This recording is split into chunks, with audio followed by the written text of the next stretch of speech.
watch you guys grow. It's been quite an inspiration, I think, to our whole industry to see how that same old hustle that I think we all can identify with still exists and actually can really take camp from nothing to something over a pretty short time. So I hope that that comes across as well.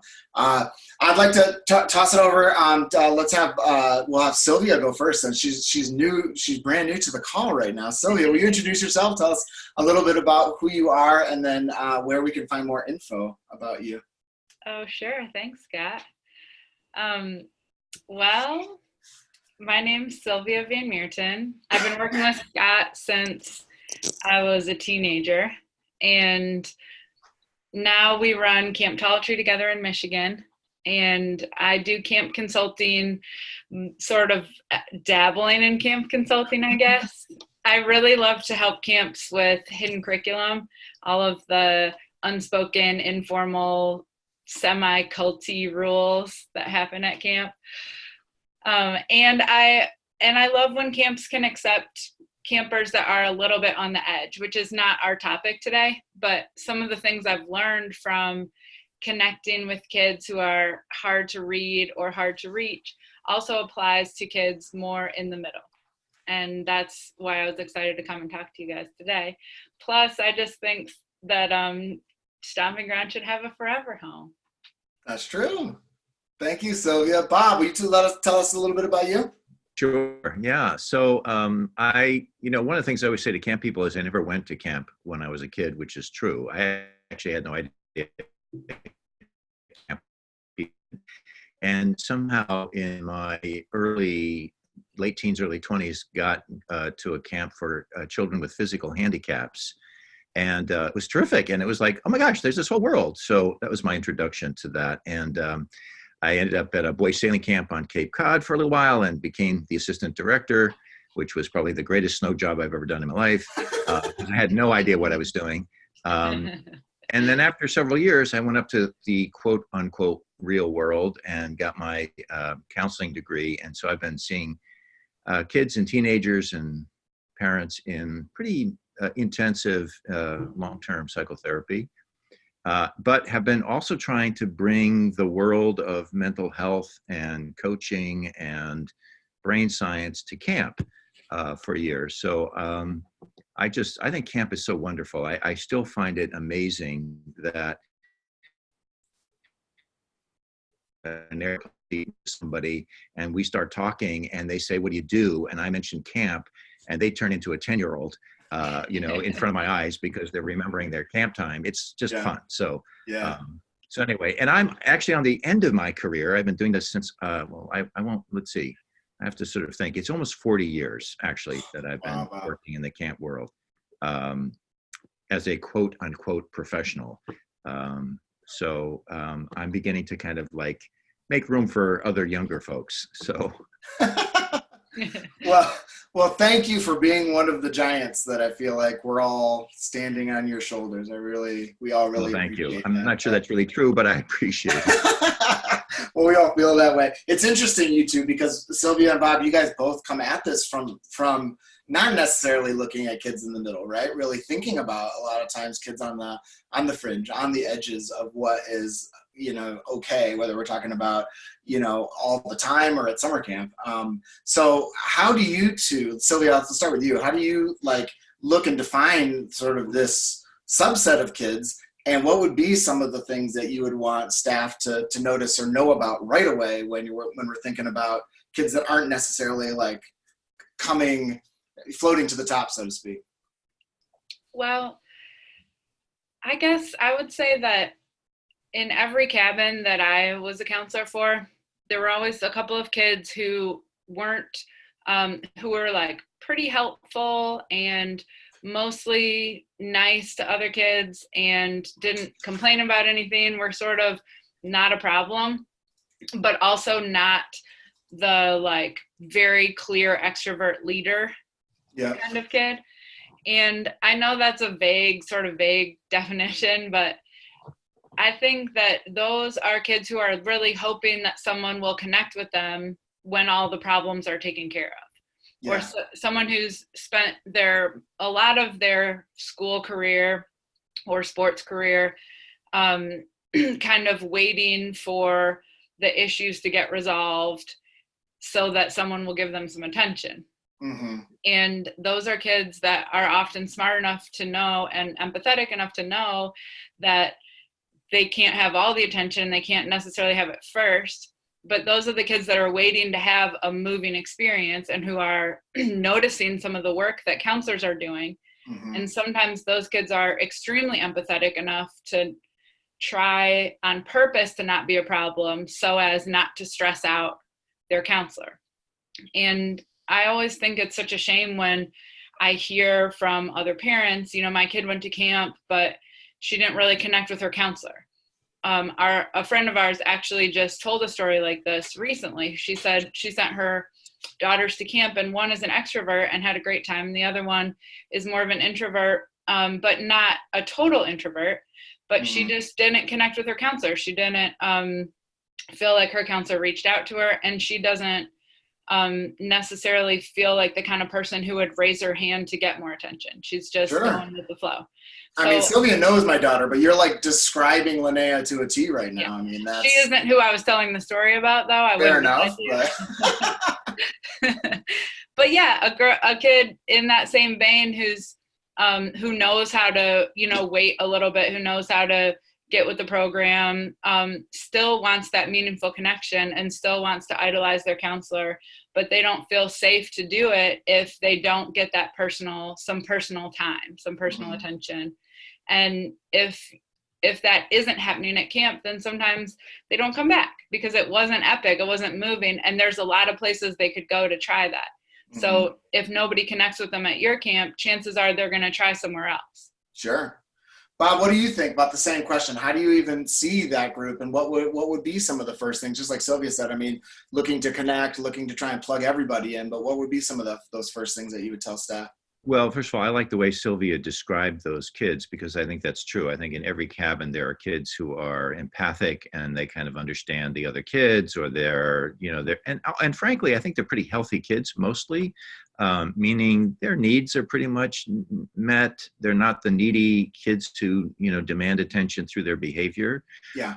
And yet they're not as Sylvia said, they're not the extroverted leaders, the ones who are, you know, take charge or kind of speak up right away. You know, I've been saying for years, I think camp was made for extroverts, and the rest of us who are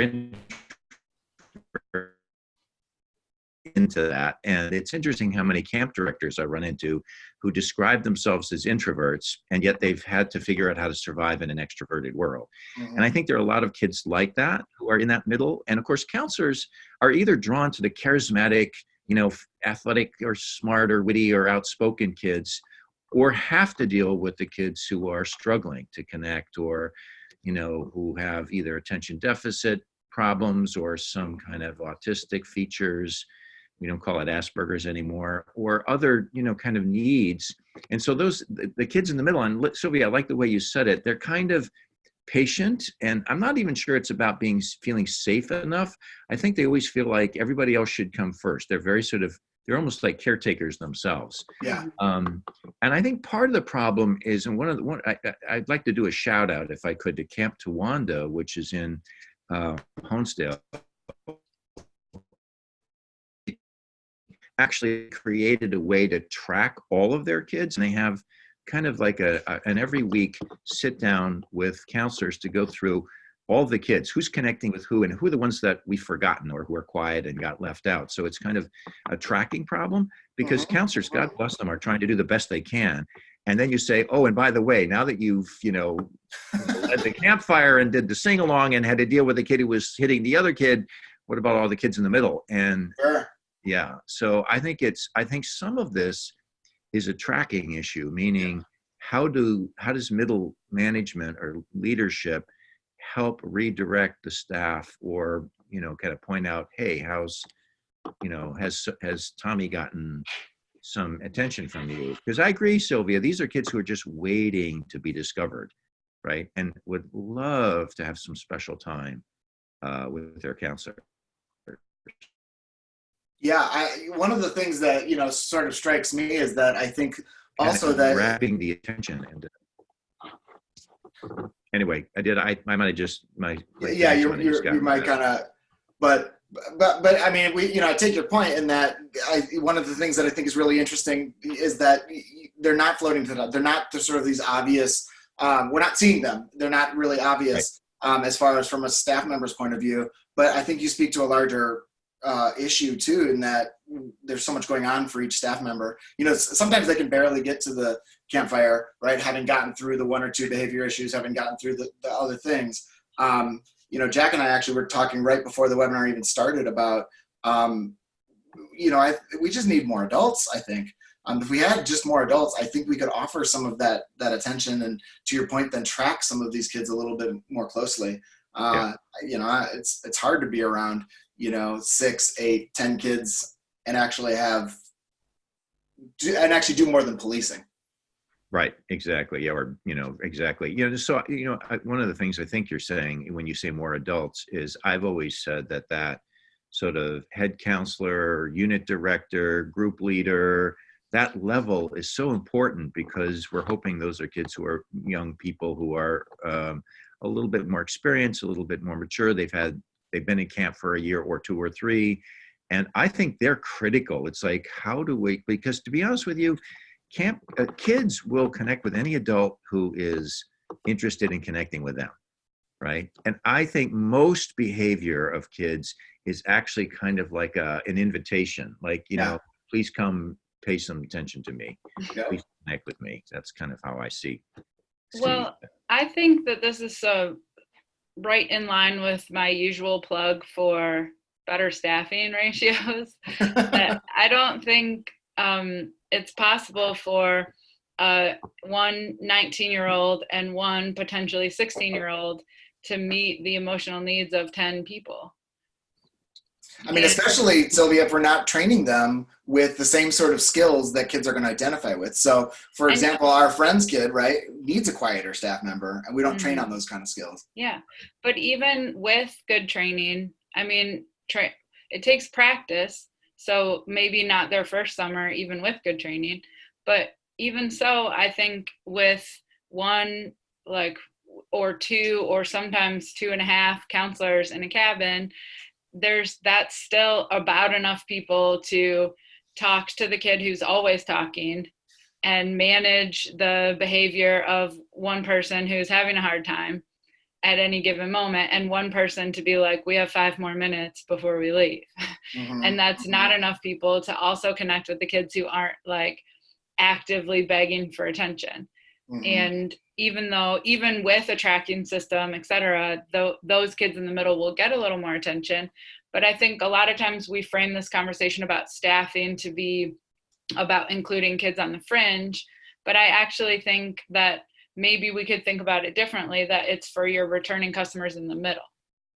Well, and I think that more staff is great. And you, Scott, we were talking about how we're just going to hire more staff this year. We always try and hire more staff, because I agree. And staff cost money. So there's the financial reality of, how do we make that work? Sure. And Laura and I, when we were driving around the country and heard from Bob about self-determination theory, which is a theory of motivation that Bob can describe better than I can. But basically it says that people are motivated and happy when they are connected to people, when they feel like they're competent or can make an impact on the system or the people around them, and when they're autonomous. And I think that by giving, one of the things that most camps struggle with is finding ways to give kids a chance to be autonomous, to make choices, to interact in the way that they want to with the world. So by creating a more choice-based camp, I think, give kids a lot more chance to find the people that they'll connect with and the staff that they'll connect with in a way that makes some of this easier. It's inherently taking care of the folks in the middle, because the quiet kids might connect with the quiet counselor and then just sign up for the activities that they're running because they connect with them. And by kind of spreading that out a little bit, it's not that those 2 staff that Syl described have to figure out all 10 of these kids. Mm-hmm. It's that the kids choose to be where they want to be when they want to be there, and then the staff are there, and it's much easier to kind of make small connections, to do all the training stuff that we talk about, when people are where they want to be and feel autonomous and motivated, and you're not like dragging someone to archery while they're like, dude, why can't I just go make something in arts and crafts? This is so silly. Sure. All right. So choice-based program is definitely one. Bob, I'd love to hear from you about, well, given we're on the front end now, right? The kids aren't here, so we can prep for all of this. What are going to be some of the things that we're going to tell everyone? So going into this, what do we do? What are some tips, some strategies to figuring all this out, for our staff? Bob. Well, before we get into that, I want to just comment on something that Jack said, because one of my sort of pet peeves with the camp world is I think the camp is run by the program as opposed to, meaning like, you have archery today and lacrosse. I don't like that's what you have. And I think that, look, I know that when camps try to scale up and serve, more than 150 kids, it gets to be tricky. But I really think that choice and self-selecting, like Jack was talking about, is really important. At Boston Explorers, which is the small urban day camp that I help to support, I'm on the board. One of the things that we do is choice time. So kids always have a period where they can choose to do what they want. Mm-hmm. And they either go with other friends of theirs that they've connected with. By the way, it's intergenerational. That's the other cool thing. And I don't think there's enough of that at camp. It's like it's like school. Like, why do we put everybody, who decided that we should, organize kids by grade or age? I don't get that. Because I think there's a missed for the older kids and the younger kids, both. But that's kind of one of that's my soapbox thing for the day. But yeah, as many soapboxes as you want, Bob, no problem. Yeah, well, I have a few more up my sleeve, but okay. Yeah, but seriously, I would love to see camps experiment a little bit more with, they do it sometimes. Some camps do it through electives, so you can kind of go where you want to, and you can go with your friends, and that'll be more mixed in terms of ages. And very often, like Jack says, some kids don't select the activity based on the activity. They base it on who's going to be there. Yeah. Right. Because camp is so social, and it's great. That's fine. But the number one of those three things that Jack mentioned, which is, kids will be motivated if they feel really connected to an adult somewhere in the camp, and it doesn't have to be their own counselor. It could be a swimming person or whatever. But as long as they really have a connection that they feel secure with and they feel is reciprocal, that's great. And that's by far, the most important thing. So one of the things that I did a couple of years ago was I kind of created this little sort of list called Keys to Your Kids. So this is getting back, Scott, to what you were asking. Yeah. I think that there has to be a way for counselors to look at their entire cabin or tent or group, and what are the keys to each kid, because they're different, right? So I have a kid who's into, Spider-Man, and I have another kid who's into weaving, and I have another kid who's really into Indian lore. So each of those kids, how do I know that? The only way I know that is by hanging out with each of those kids. Sure. So next to the name of each kid or cabin or bunk, there are 5 keys. And what the counselors, it's kind of like a treasure hunt for counselors.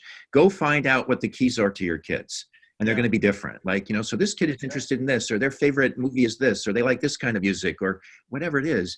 And I think counselors need that kind of prompt, and also need to be able every once in a while at the end of the day to look at who did I connect with today and who did I not connect with today? Because, when you're immersed in something, you don't see it.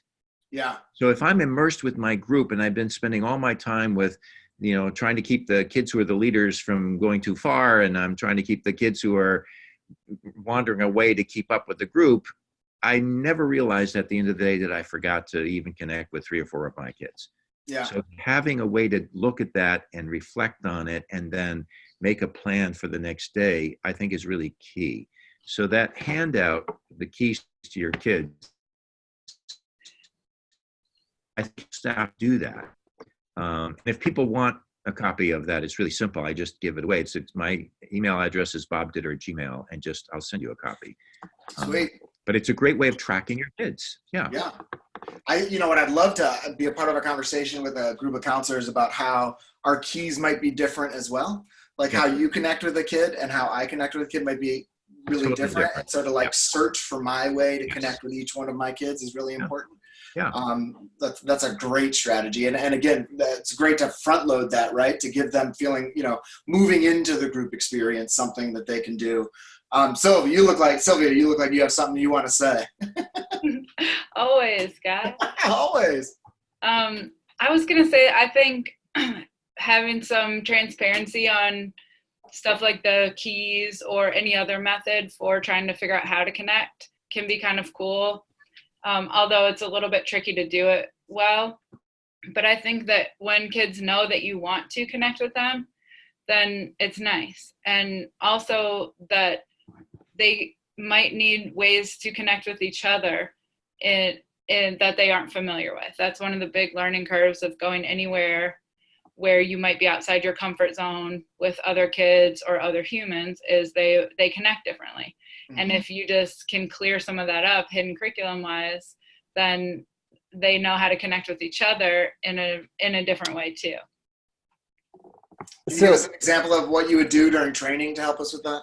And so you've mentioned the hidden curriculum a couple of times, and I posted a link in the chat about it, but will you give a brief description of it? Because you bringing that to Stomping Ground has drastically changed the way that we've done almost everything. And by giving the kids and staff a term that they can use, like hidden curriculum, our kids will talk about illuminating the hidden curriculum for each other, like using that word. They're like, yeah, I don't know, dude, like the hidden curriculum here is like, this is weird or whatever. So will you just quickly describe it?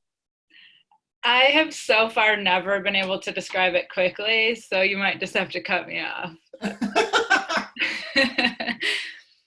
So the hidden curriculum is all of the unspoken rules or interaction styles or informal kind of the way we do things.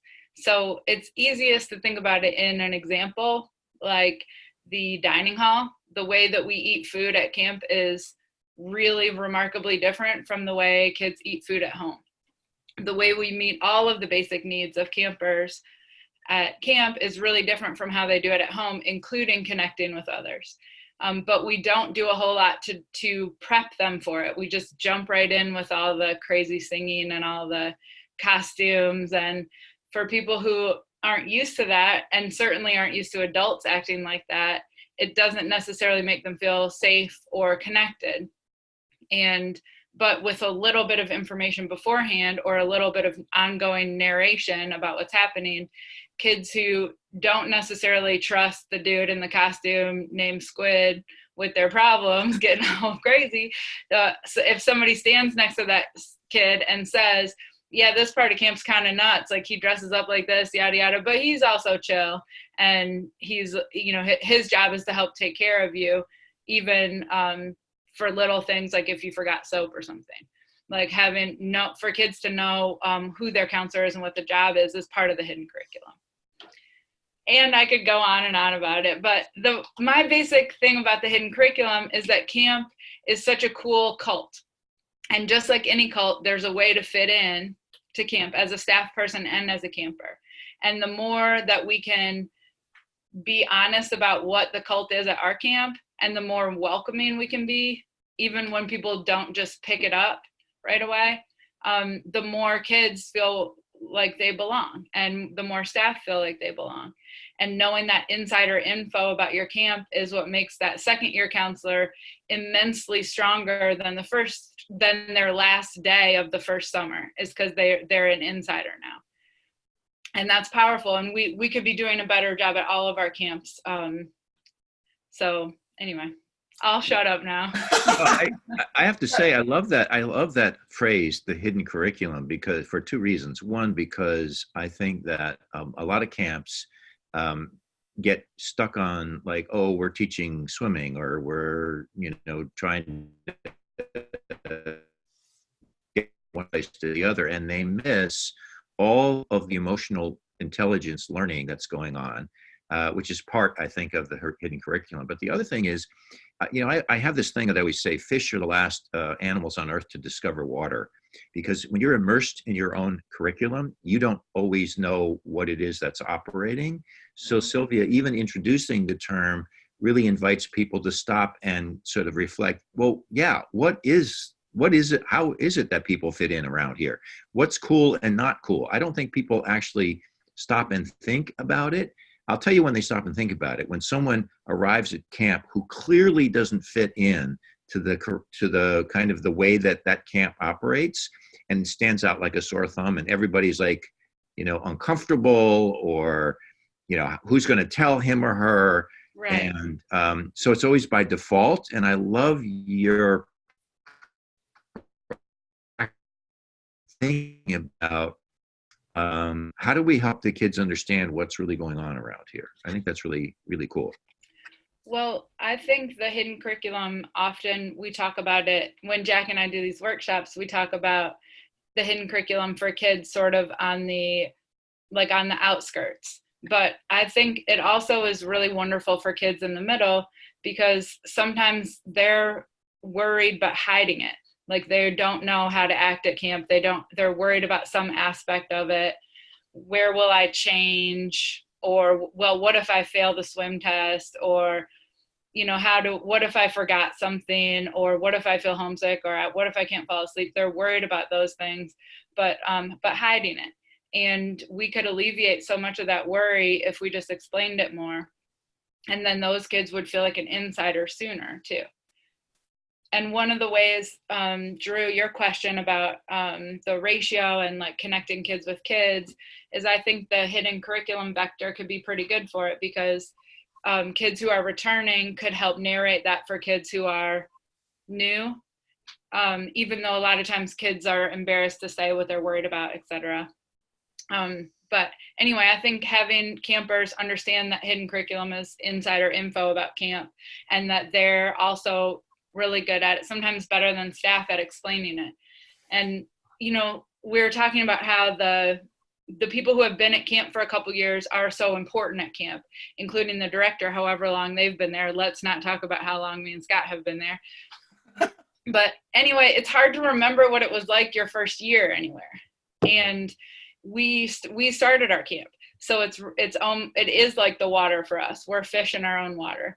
And when we ask our new staff, or ask our early, like new-ish campers, what was surprising to them, or what was confusing, or what was intimidating, or what was really welcoming, the answers sometimes can tell us what part of the hidden curriculum we need to eliminate.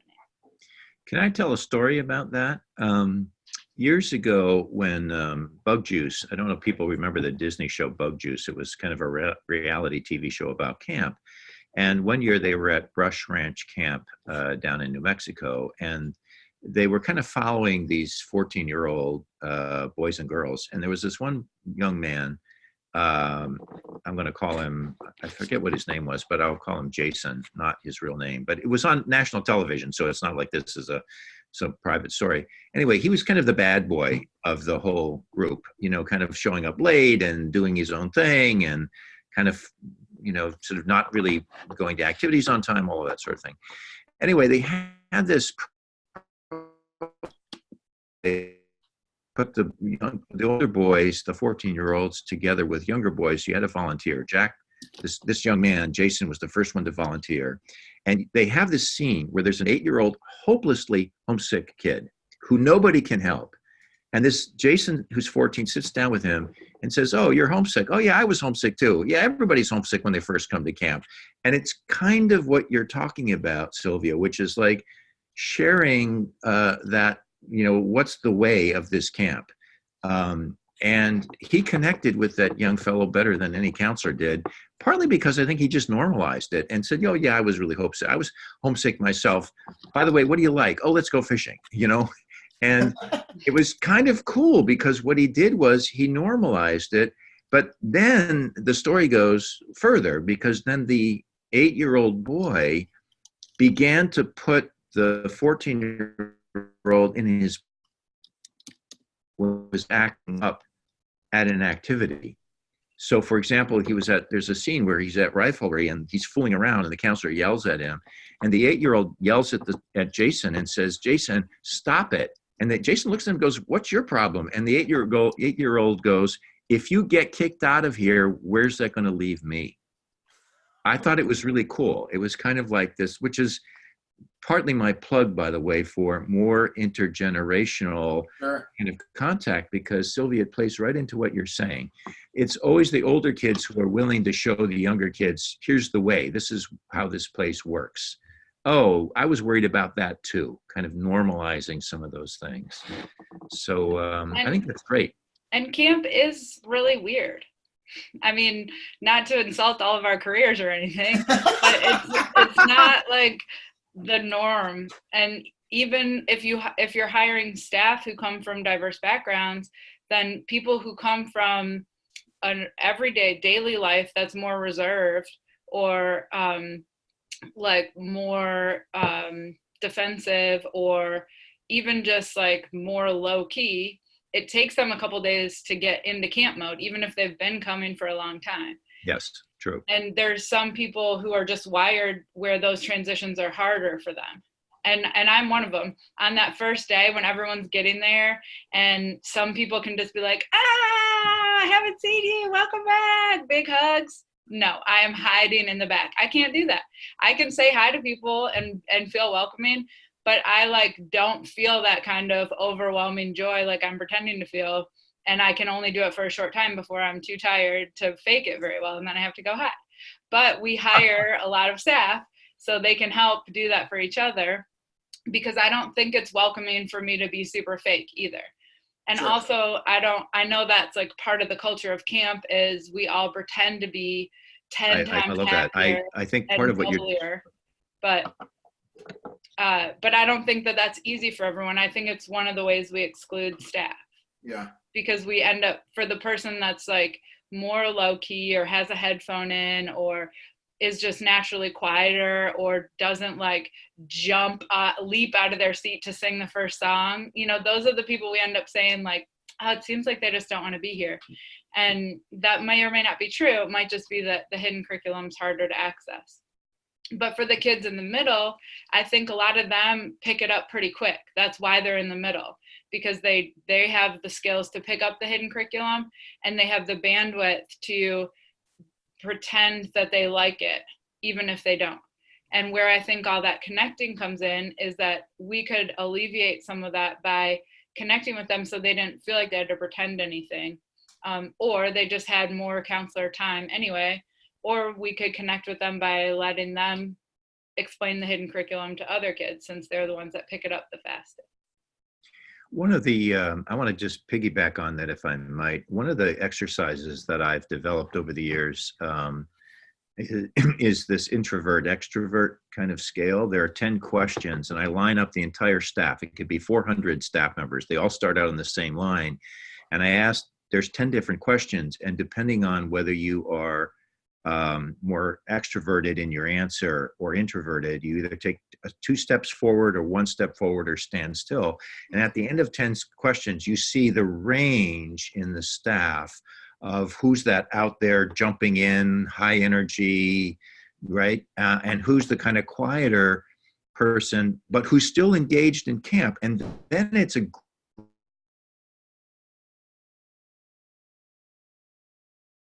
about how campers are different, but also how staff are different, and how we need to talk more about different ways of connecting with people. We're not jumping to conclusions. If somebody isn't, shouting out the camp alma mater, does that mean that they're not really happy being here?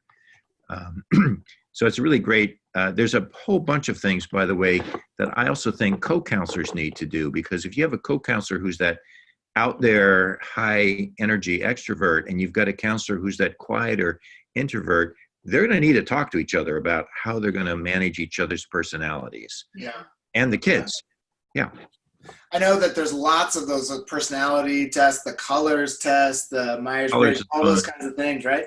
And, right. you know, again, I'm not necessarily advocating one or the other, but one of the things that I like about all those is that it often gives staff a common language to then talk to each other about exactly that. Like, oh, I'm colors, right? I'm blue, green, and this is how I operate, and blah, blah, blah. So I think that's an excellent way to give them that opportunity to talk and figure it out along the way, because you're absolutely right. The other thing that I think we just don't spend enough time talking about is the actual skills that it takes to be a quieter counselor, right? Like, it takes a lot of skill to be silent and really just listen to a kid. It takes a lot of skill to notice when one kid is just sitting a little bit outside the group when normally they're, you know, sort of right in it, or whatever the case may be. And if we spent a little bit more time on those kinds of skills, I think we would end up seeing a lot more of these kids in the middle. So I love that you said that, Scott. I want to jump on that too. So there's a great article in the November, I think it's the November issue of Harvard Business Review, which I know, like, what in the world am I doing reading the Harvard Business Review? But there's a great article in there on collaboration, like what are the key skills of a team collaborator? Is don't talk, listen. And I don't know if you heard that. Did I just cut out there for a second? Cut out a little bit. The first and most important skill is don't talk, listen. And one of the things that they talk about, they mention is, you know, young people, counselors come having had to, you know, do class presentations and, you know, state their case and, you know, get into school and kind of advocate for themselves. And if you ask people, where have you ever taken a listening course? Or nobody has. People take all kinds of, you know, kind of courses or study about how to speak or project or stand up for yourself or advocate your point. But you're right, it takes a lot of energy to sit still and actually really deeply listen to people. And I don't think we teach those skills, and I don't think we value.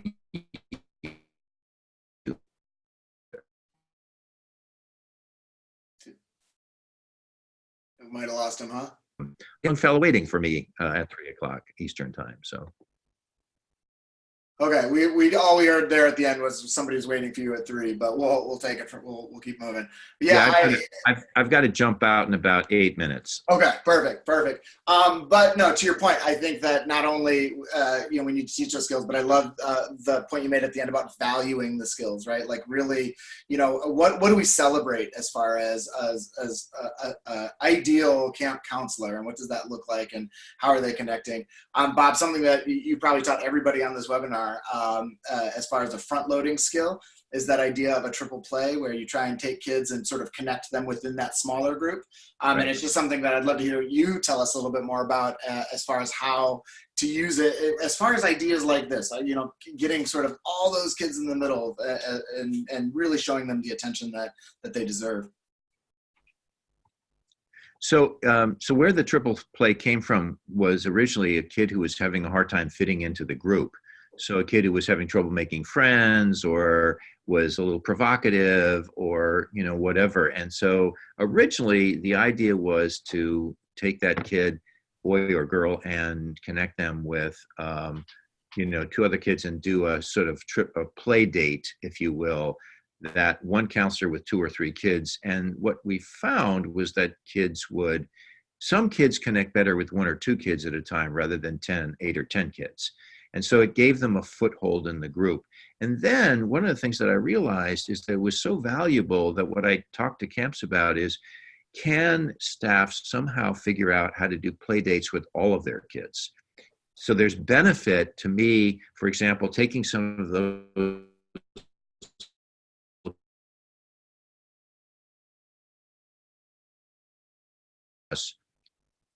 just the 3 of us doing something together, right? So I might take 3 kids. This is interesting. 3 11-year-old boys who are those quiet, good, kind of empathic kids who aren't getting attention. And the 3 of us go and we do some adventure together, right? We either go and throw learn how to skip stones down at the lake, or we go bake chocolate chip cookies together because boys love to do that. I mean, there's all kinds of things. But what I found was the triple play was both a way for kids to connect more easily with other kids, but also for the staff to connect with kids that they didn't know as well. Yep. And that quiet time. I mean, we spent a lot of this hour talking about, the amount of time an adult has when you have 8 or 10 or 15, however many kids that you have. When you are in those smaller groups, you can listen better. You can be more interested in the individuals. It's really hard to stay interested when you've got 10 kids in front of you in all of them. So I appreciate that so much.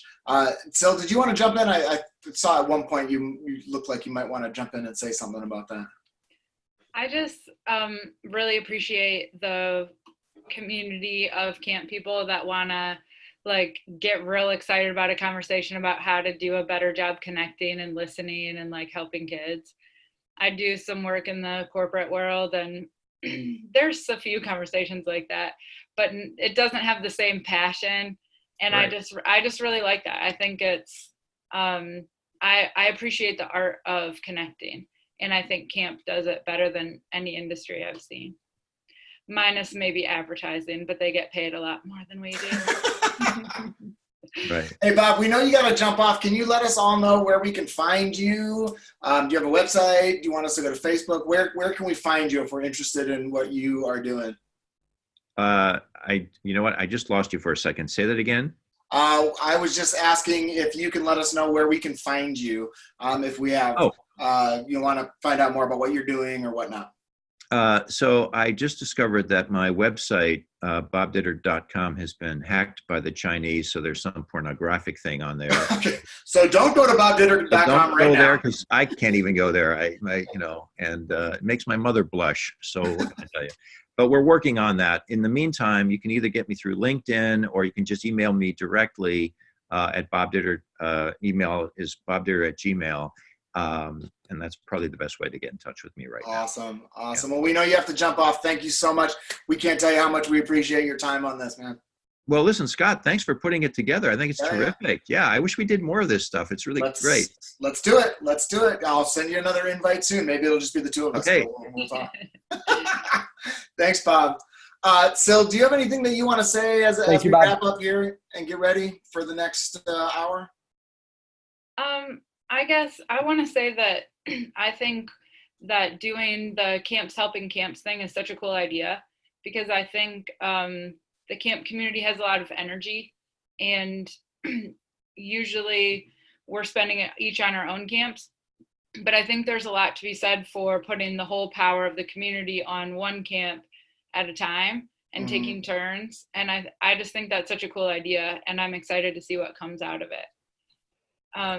Well, I'm biased, but I also think that the camps has been really great. But I've already started talking with Kurtz about doing this again next year for a different organization. So I don't know how we'll do some kind of application process or something where people can say, hey, help our camp. We need help. And I think we could do something like this every year. And so cool.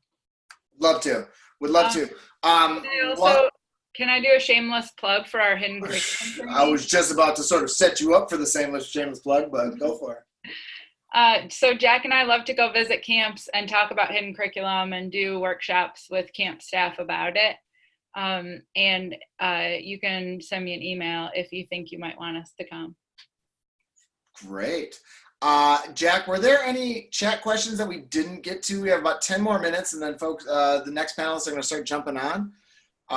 Yes. I got one from my friend Drew. Drew just won the Summer Camp Society conference. He just won it. It was amazing. Won the whole conference? There wasn't a way to win, but he did. He did it, huh? All right, Drew, that's the man. If you haven't met Drew yet, you should just track him down. He's one of the greatest guys in the world.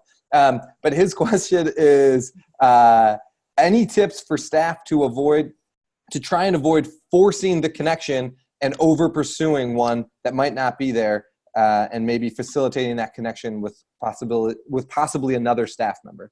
So looking at over anxious staff trying to force connections with kids. I mean, I can take a stab at this one, so. Yeah. Well, I think for me, I'm a big fan of teaching a little bit of mindfulness and self-awareness, like to give that a little processing time after you talk. So if I'm a staff person, I'm all excited. Someone's finally being quiet and not participating, and I'm going to jump on that. And I'm going to go over there. What I want my staff to know is that you start off saying, whatever you're going to say, but then you wait a little bit longer at the end of it. Just like a 5-second pause instead of a half a second pause to kind of use your listening skills in between the talking, instead of like saying everything you can think of and then looking at the kid and reading their nonverbals and all of that, to do it like in between each sentence. Sure. Instead of at the end of a paragraph. So in other words, just slow down. Mm-hmm. Yeah.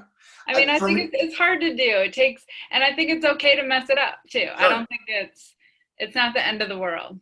Yeah. I mean, another tip that I would give staff is I think we run away from our initial feelings about kids right away, because sometimes they're not all, roses and rainbows or whatever. I mean, you get kids in your cabin and, in those first 10 seconds, 20 seconds, like already something's grating on you or already something feels weird or whatever. And I think we've sort of pushed some of those feelings down because we're not supposed to feel that way about kids, or we don't want to feel that way about kids, I guess I should say.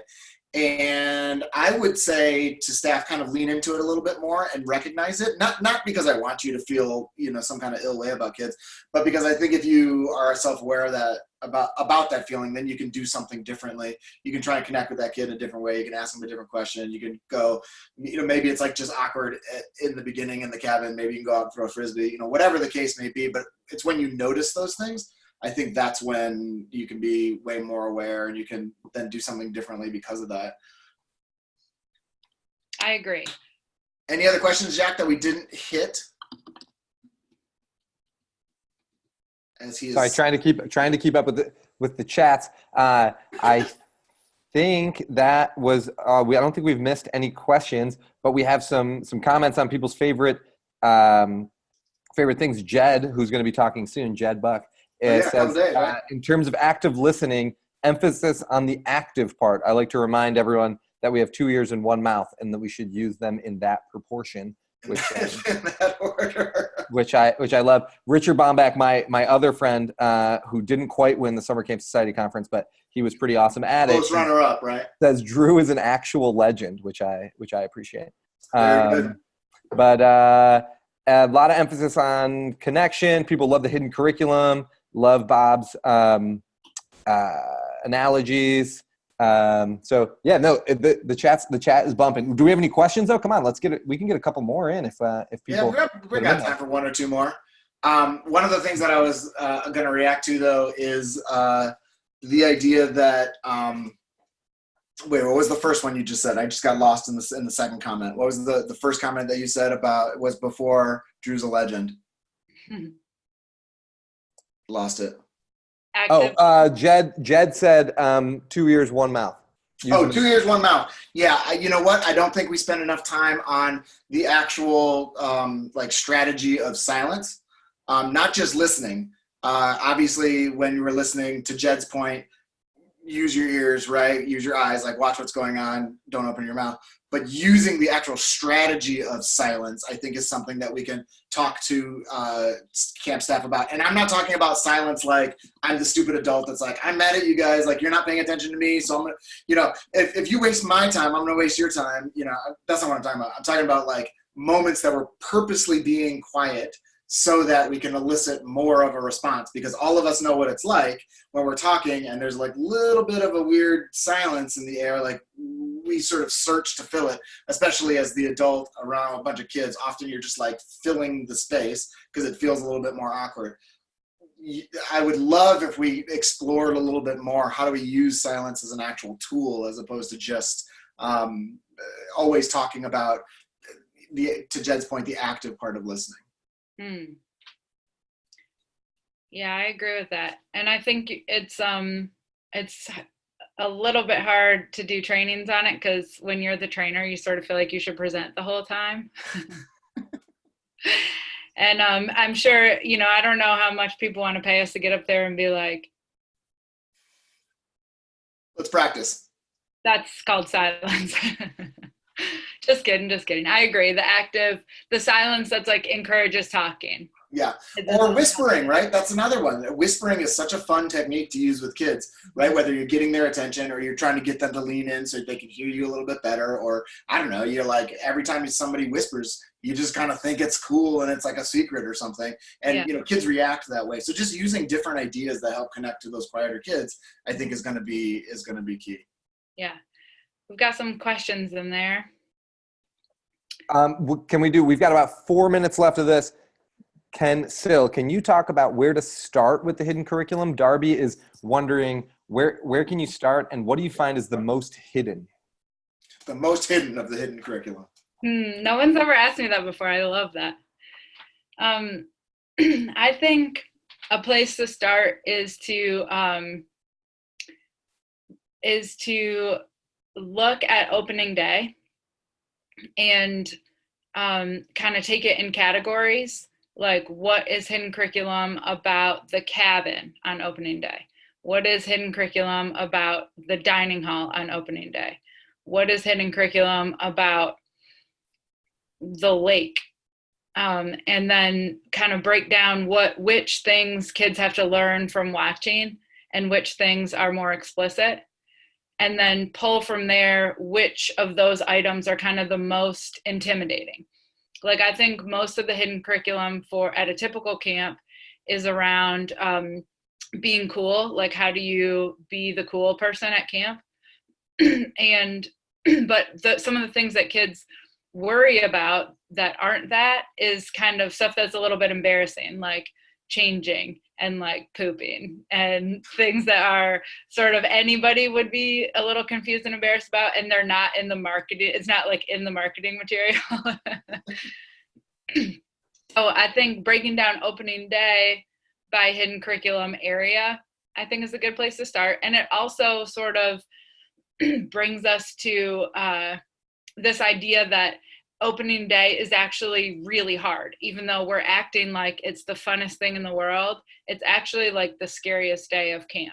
And so I think it's kind of jarring for a lot of kids, for staff to act like this is the funnest thing they've ever done, when really it could be the most intimidating thing they've ever done. But nobody's acknowledging it. Syl, can you keep going, but target more specifically about the hidden curriculum at day camps? Sure. So I guess I think in some ways the culture shock of going to day camp and coming home can be tricky, because the home hidden curriculum is much more ingrained. How you conduct yourself in relation to adults, you learn often at home, and then you bring it to camp. And if the way that kids interact with adults at camp is really different, then I would say that the first part of the day is like a new learning curve again every day. Like right from drop off until you're sort of in the zone is the steepest hidden curriculum part. And if it's okay for kids to like watch first during that time. Hey, Dan. Hi. How's it going? Good. If it's okay for kids to like watch first during that part, or like kind of have an entry like routine into the culture of camp, but have that entry routine make it a little more explicit. Like, what exactly is the way we interact here at camp? How exactly do we win at day camp? Again, even though for staff, they're like, yeah, I've been doing this all summer. Like, why would I say that? It helps kids every day who have to go home to a different set of rules, a different way of interacting, and then come back to camp and kind of get with the program again. And same thing on the way out, maybe give kids a little space to like get used to the idea that they're going to go back to whatever they're facing at home. Yeah. One of the most simple ways that after hearing for years and years and years, Sylvia talk about hidden curriculum and do the training at our camps and whatnot, one of the ways that I talk to my kids about the hidden curriculum, especially at school, is just putting them right in the middle, like what's going on and how do you do what you're supposed to be doing and how do you know what it is that you're supposed to be doing. So everything is sort of a reflection of them, right? So just again, putting them right in the middle. Like, for example, like, what do all these adults in this building mean to you? You know, the same kind of conversation could be had at day camp or overnight camp, right? It's like, here's your main counselor, here's your CIT counselor, which means they're also your main counselor. Here's your unit leader, which means it's like your counselor's boss, so you got to definitely listen to them. That's the camp director, and that's like the big boss, so you definitely got to listen to them. So on and so forth, but really just explaining who it is and what's going on. Can we welcome our friends Dan Weir and Dr. Chris Thurber to the conversation? Hi, guys. Hello. How are we doing? We're doing great. We're wrapping up a little bit of a conversation about kids in the middle. Sylvia was talking about a lot about hidden curriculum over the last hour, so which is something that I think you guys both have heard her talk about quite a bit. Anyway, so I know you probably got to get going. Is there any last parting thought before we welcome our second round here? No, I think the hidden curriculum, I think, is an exercise in vulnerability in yourself. That in order to know what parts are hidden curriculum, you kind of have to talk about things we don't usually talk about. And that requires a little bit of bravery. But I think the camp community is ready for that. Thank you so much. And where can we find you or information about you or anything like that? Jack will put that in the chat. Okay. What do you want? Sylvia. Which one do you want? Chasing Summer or? Why don't you put the inclusion things from the Summer Camp Society on there? And Cool. then I think I put my email in there a couple times, so. All right. Hi, Chris. Hi, Dan. Have fun. Hi. Hey. Thank you so much for joining us, Sylvia. Just for anybody who might have joined in the last couple minutes, I want to welcome everybody to the camp Stomping Ground benefit webinar that we have now gone through our initial hour on, and it was amazing. My name is Scott Arizala. I'm a summer camp consultant and trainer. I was asked to help put this together with our dear friend, Sarah Kurtz-McKinnon, who has been working in the background to make sure that all of this gets done correctly, and then also will be one of our hosts in the next few days. So I'm going to toss it over to Jack. He can tell you a little bit about Stomping Ground and what we're doing on this webinar, and then we'll have Dan and Chris introduce themselves. Thanks, Scott. Thanks, Dan and Chris and everybody for being here. I am beyond humbled by the shows of support that y'all have come out for Stomping Ground, which is this little baby camp that Laura and I dreamed up in a car as we drove around the country and went to a lot of your camps. Went to Dan's old camp. We got to meet Chris. Scott conned us to work for him. And so we're a little camp in upstate New York, and you're helping us make it possible for us to have a forever home that we'll have kids at, hopefully forever. And so thank you all so much for doing that. So far, we've raised over $8,000. We're at $609 so far. Because y'all did that. So thank you so much for your support. And we'll be on here every day this week at 2 and then 3 o'clock. And then we'll post if you can make them. And I'll post the link in the chat here. We'll do chatting all through this whole hour. And then we'll also send an email to everybody with all the links and that kind of stuff so you can go and check those out. And I'm really excited for two people that I look up to a great deal and who have helped Stomping Ground more than they probably realize to be on this call. So thanks, Dan and Chris, for being here. Woo! Yay. Well, he's dancing, so Chris, why don't you go first? Introduce yourself. Tell us what's going on besides coffee with Chris. What's going on? I just got back from the Association of Boarding Schools conference, which was in Boston. And as the name would imply, these are deans and heads of schools, assistant heads. And what was awesome to see and witness and participate in was the energy that is happening the other 9 months of the year, not during the summer, but during the academic year. Trust me when I tell you that folks who are heading up independent schools have many of the same concerns that we as camp professionals share. So call yourself whatever you want to call yourself, but if you care about kids, probably care about some of the same things. And I just think it would be really fascinating to send some of the tabs, the Association of Boarding School attendees to an ACA conference and take some ACA people and send them to tabs, and we'll be like, well, we're dressed differently, but I think we're talking about the same stuff. And there would be a lot of good cross kind of pollination of ideas. So that's where my head is at today. I bet. Tell us who you are and what you do, and where we can find you. How about that? Those three things. Okay. So I'm Chris Thurber. I'm a clinical psychologist. You can find me virtually, drchristhurber.com. And what else? I do a lot of work with independent schools and with summer youth programs, providing faculty development workshops, staff training workshops. I'm the co-author with John Malinowski of the Summer Camp Handbook. And the last thing I'll mention is that I have developed a program called Prep for Camp, which you can find very cleverly titled website prepforcamp.com. And this reduces the intensity of first-year campers' homesickness by half. So it's a 25-minute video with some supplementary materials that families watch together. And psychosocial adjustment. That's me. Awesome. Thank you, Chris. Dan, you want to introduce yourself? Yeah, so my name's Dan Weir. I work for the YMCA of Long Island. I've recently moved on from Frost Valley YMCA. I love that camp. It's where my kids will go for an overnight camp experience. But I basically had to move closer to family, and so I am now on Long Island and developing their day camps. And so it's a pretty large association. We have 5 different branches all over Long Island, and basically if Long Island was your hand, it's like pretty much like doot, doot, doot, doot, doot, doot, all around. And it's great. They provide affordable care for all. That is really what they're known for. And other things I do, I'm on the ACA New York, New Jersey board. Wrapped up my term with Tri-State this past year. Some people might know me from that. I'm also the president for the New York State Camp Directors Association. So if you didn't know, every state generally has a board or organization that helps lobby for better laws surrounding camp. And it is definitely something that's needed. For New York, there's a very passionate group of people that want to make sure that we're creating safe laws and doing things the right way. So I'm the president of that board and meet with a lot with legislators. And then the other thing to know about me is that I participate in the Camp Hacker podcast, and I've been doing that for quite some time. Travis Allison's a good friend, and happy to always chat. And I've gotten to know a lot of great people through that. So yeah, Travis will be on tomorrow talking with Joanna about some marketing stuff. So we're gonna try and pay attention to marketing towards staff. But for you two, one of the, so I don't know if we've all decided yet on what they're called.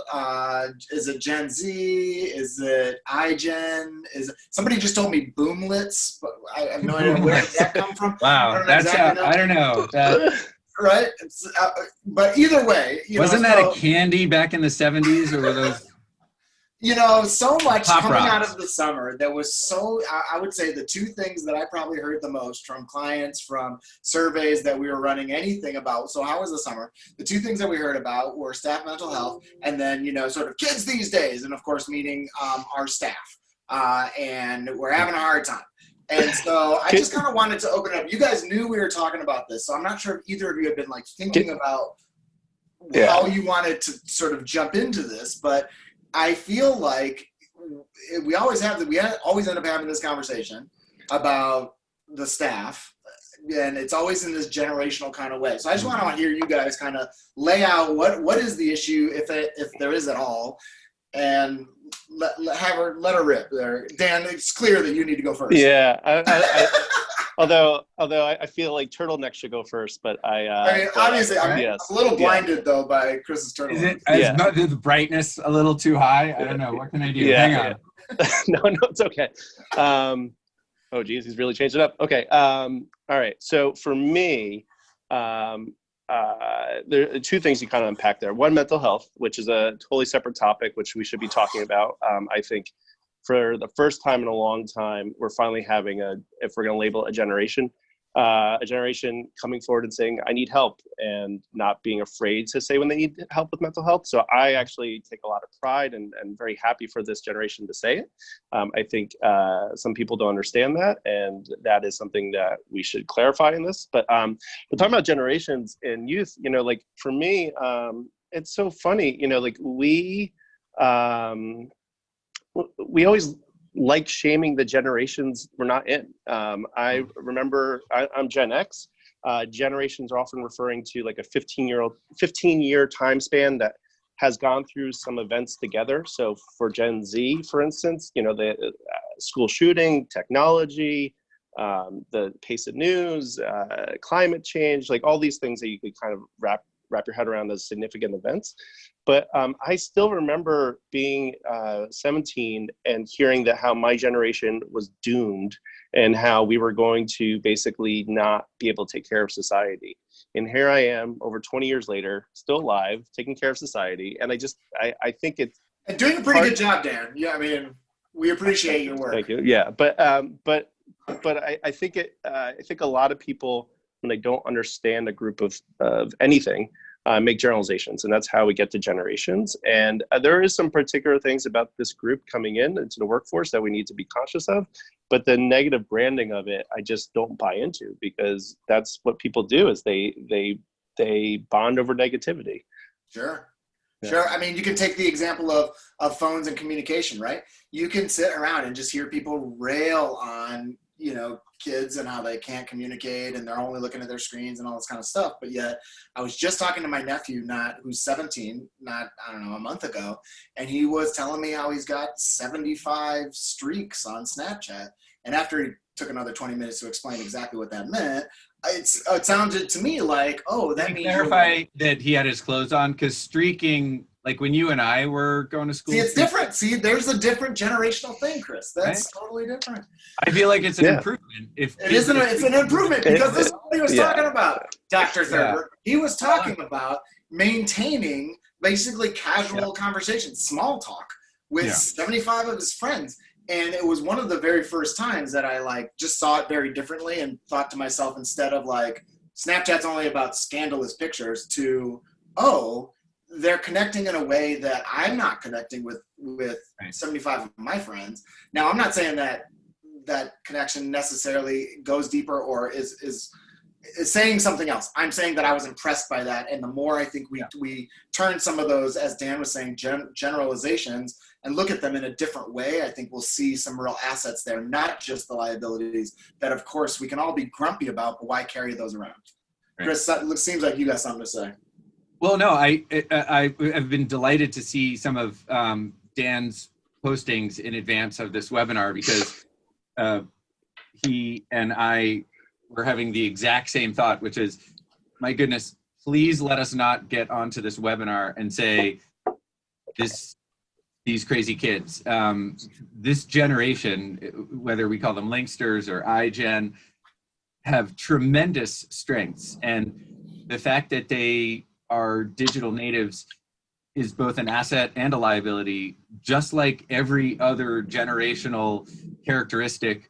And I have posted this quote from Socrates. So look, 2,500 years ago, adults had their knickers in a twist about young people, and nothing's changed. And that'll always be the case. And what we really need to do is identify and leverage the unique strengths of this current generation. So not knowing, you didn't know exactly what a Snapchat streak was, could have instilled a little bit of anxiety in you. But your response, I think, is a model for what adults should respond, or the way in which they should respond when they are a little bit lost about something they don't understand that may be characteristic of a generation. So explain this to me. What is this? And resist the temptation to say, well, when I was a kid, what we used to do is all right, that's awesome. That's what you used to, and maybe there can be some cross, pollination, but otherwise, challenge them now. Okay, now that you understand it. So, all right, so what's awesome about this, or how does it make you feel? Or what do you think are some of the benefits of being able to see what your long streaks are, who you've been in contact with the most? Does it ever worry you? I mean, we have to engage, our staff and our campers in this conversation rather than judge them just out of hand. So Dan, pick up on that for me. What are Chris just told us we all have to recognize what some of these assets are. Yeah. So now tell us what those are. Yeah. For me, moldable, like I find working with youth now, when I want to sit with them and say, let's talk about where you are professionally, they don't view that as patronizing. They view that as like, awesome, let's talk about my professional development. And we saw that with millennials, if we're going to start like going by generations. Gen X didn't want that. They viewed it as patronizing, right? So Still don't want that. Yeah. So now they want to know what they're not doing right, and what they need to improve on, what they want to hear what they're doing well. I find that they, again, broad generalizations, their humor, they can find the humor in a lot of things. Sometimes it can appear dark or not supposed to be a funny moment, but when a generation's been dealing with significant events, they often kind of cling to humor. And I think that's something that you really could look for in terms of resilience and tapping into. I think that they have an activist mindset that I think some people don't like, but I think is a huge plus. They feel like they will stand up for people, even if it's not them. They'll stand up for the person that's next to them. Well, they know. Think about some of the formative experiences these kids have had. They came up in Black Lives Matters and Me Too and gay marriage and kids in cages. I mean, these are the things that are happening in their formative times. Of course, they're, I think way more apt to be like, whoa, you guys have all seen the Facebook, the equity versus equitable. Is that equality versus equity? Yeah. Right. And that's like, it's no wonder that there's a lean into that. Yeah.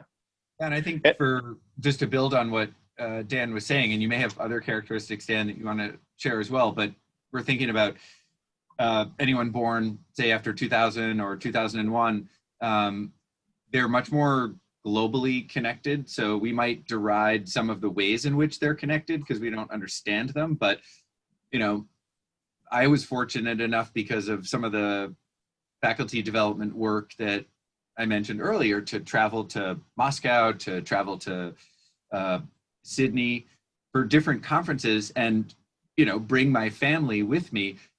My boys have friends that I'd say they truly are friends, that they correspond with regularly online in different countries, talking about what are you reading? What are you studying in math right now? Right now with my older son, where are you applying to college? And that's awesome. It's particularly cool. I mean, when I was that age, having an international pen pal was fun and it was a novelty, but because we were writing handwritten letters, I might exchange 4 or 5 letters with my pen pal per year. Now we're, my boys who are 15 and 17 are exchanging 4 or 5 messages per day with their peers in other countries. And what's awesome is when something happens, they're talking about it with their friends and getting another perspective. So this idea that Dan is talking about of being inclined to, green and social causes and being more inclined to participate in political activism and things like that. Look, and in big and small ways, I've met a lot of young people in China that can't participate in political activism the way we can participate in the United States. I mean, that's just a privilege that we have with the, structure of the government that exists in this country. But you can do it in other ways, in other countries. But to be able to talk with your peers and bounce ideas off them, again, you have to be sensitive to who might be reading the message, because people are clearly, and you can really inspire other people. You can encourage them, you can support them, you can learn from them. And that's just, it's happening with a depth and rapidity that was totally unknown to my generation. Yeah, but Dan, so there's 68 camp directors watching this right now, and of the 68, probably 64 are rolling their eyes pretty hard right now, because it's like, great, activists. Sure, yeah. So one more 18-year-old that's going to come up to me and be like, this is how we've always done it. We're having a rebellion. Like, so how do we use that as an asset and not just see it as like, oh, great, I don't want 90 activists on my staff. What I want is like people who do what I'm asking them to do. Yeah, definitely. Where did the two meet? Yeah, I mean, I think it all goes back to consistent leadership and positive leadership. I find if you're taking just a little bit more time at the beginning to be explicit about your instructions, if you are consistently there, and then telling them things like, I trust you, go for it, they'll go for it. But if you're not being explicit and saying, I trust you, then they're going to keep showing up and keep bugging you and saying, is this right? Is this right? Is this right? I think you have to be a little bit more intentional about your language, and then they'll use their platform. They'll use their voice. I think it's funny, the times I've gotten myself in trouble is when I didn't act fast enough. That is when, as a camp director, when I've had any form of rebellion, if you want to use that word, any time of people questioning, it's because I just didn't move fast enough. And I was later on explicit and saying, look, I know some of you wished I moved faster. I wished I moved faster too. I just had to prioritize this. Just know that I'm always honest and I'm always here for you. And so if you're consistent and you're positive in your leadership, it's not challenging to use that voice. And I think you really have to be introspective to know if you are a positive and consistent leader. Well, I also think it brings up the whole concept of like being able to talk about why we're doing things. I think there's a bunch of things that I've read, and just anecdotally, just working with staff this age, there's a lot of just being able to explain it. They want a lot of why, and rightfully so. They want what we're saying for them to be connected. I mean, just like what you said, right? I trust you, go for it. Oftentimes we have to do a little bit more, I think a better job of being clear what we mean when we say go for it. Like, here is your bucket of things. Like, here is where I want you to use these skills.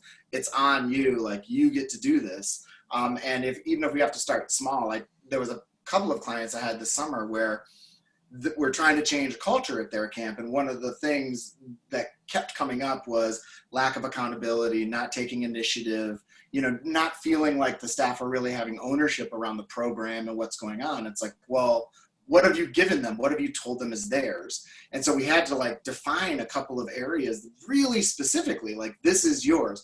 Program was one of them, right? Like, program, if you think about it, whether, I don't care how your camp is, how it's structured, whether you're program staff or counseling staff that also act as program, whatever, right? It's like pretty much 100% done by the staff, by the frontline people, right? Do they know that? Yeah. Are they sort of given, are they say, well, here's all the stuff and here's the way that we're going to play the game, now go crazy, go have fun? Or are they constantly looking to that program director who's keeping everybody under their thumb or whatever? So this is one example, but the idea is like, how can we be more explicit about that? And then how can we talk to them about why it is we're doing what we're doing? And I think building on the why, this generation, just as Dan said, communicating in different ways, more invested in green and social causes, more globally connected. Related to that, I think much more appreciative and respectful of individual differences, whether that's in, socioeconomic scale or ethnicity, cultural practices, religious practices, gender identity, sexual orientation.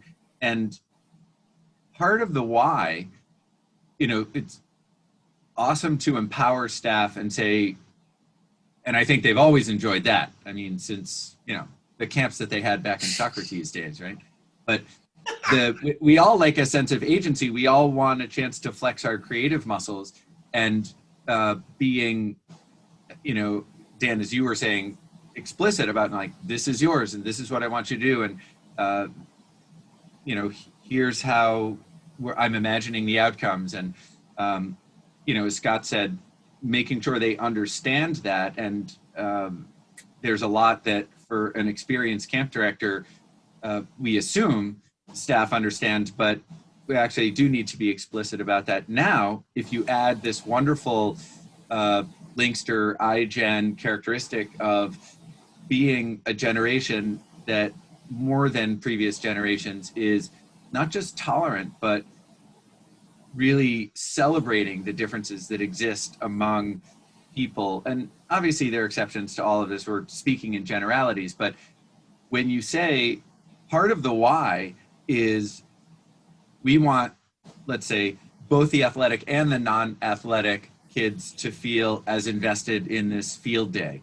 So, that's part of it, is to make everyone feel included. Or maybe part of the why in what you're asking them to do is, look, some of the campers who come to our camp have somebody do this for them when they're at home. Others don't. So part of why we're asking you to be in charge of the dining hall cleanup after breakfast and after lunch and after dinner is because we want everyone to feel a sense of pride for the physical plant. And whether or not they have someone do this for them when they get home is irrelevant. Camp is nothing if it's not a powerful countercultural vehicle that allows us to deliver this positive youth development in a really intentional way.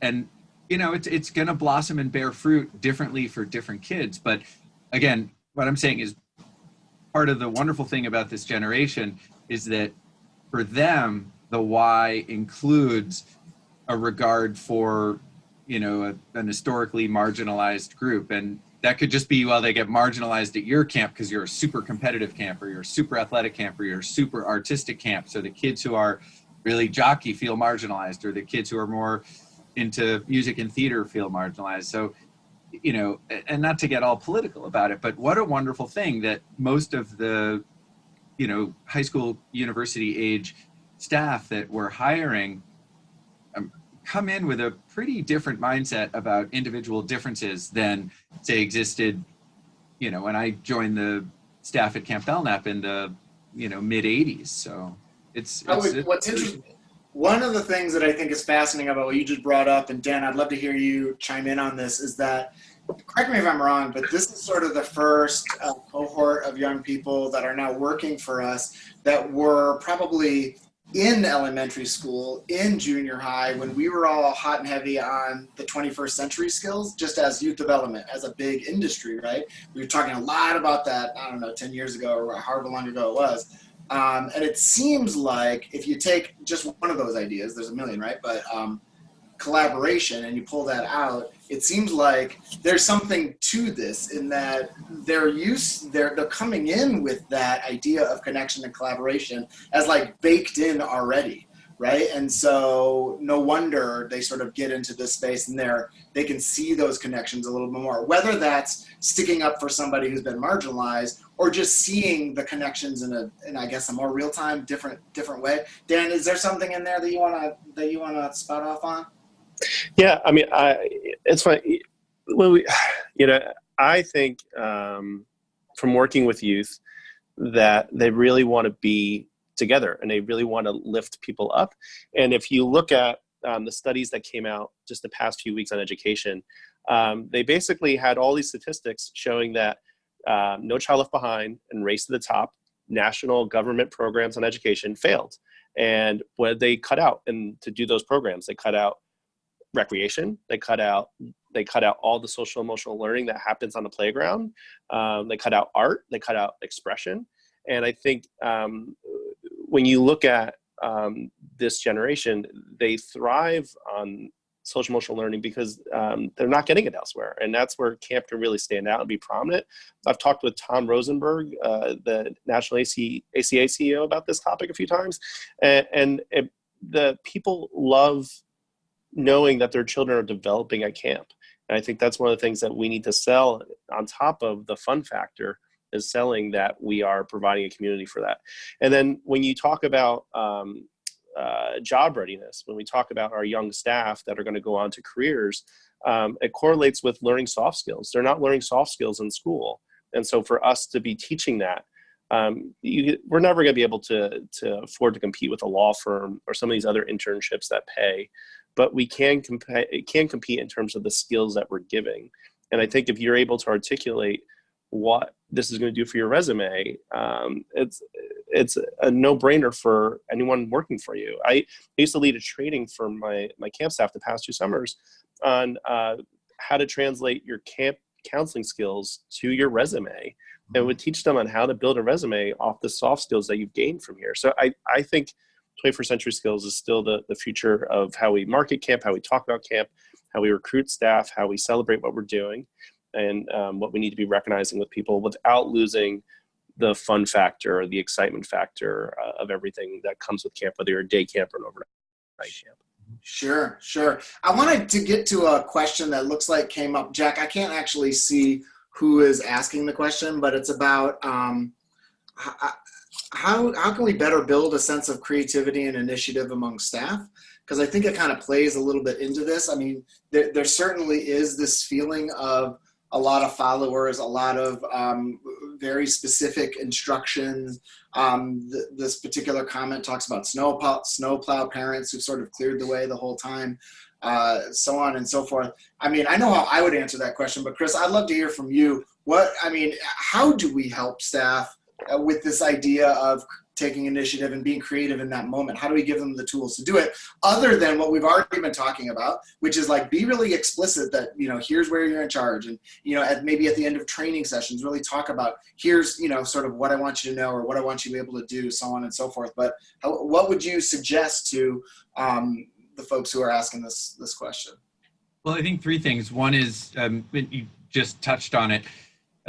When you talked about training, I think even beginning before you have all of your staff on site to do training, but certainly with on-site training, taking some of your returning staff or senior staff, your leadership team, and giving them the responsibility of delivering some training workshops. Now, in fairness, they need to know that they're going to do this when they sign their contracts in March or April, but that's the beginning where you're setting the tone of, you're really determining within certain parameters how this is going to play out. So that's one thing. The second is resist the temptation when you have asked your staff to plan an activity or design a special event, or take the initiative to, solve a vexing problem that is occurring among the staff or with the campers. Resist the temptation to say, well, how you would have done it. It ends up feeling a bit patronizing. You're allowed to critique it, but too often we take the wind out of our staff's sails immediately. Like they haven't even, stick with this, I guess, metaphor, the boat's not even up on shore and, we're already telling them how it's been rigged the wrong way. Like, hang on, was I in charge of this or was I not in charge of this?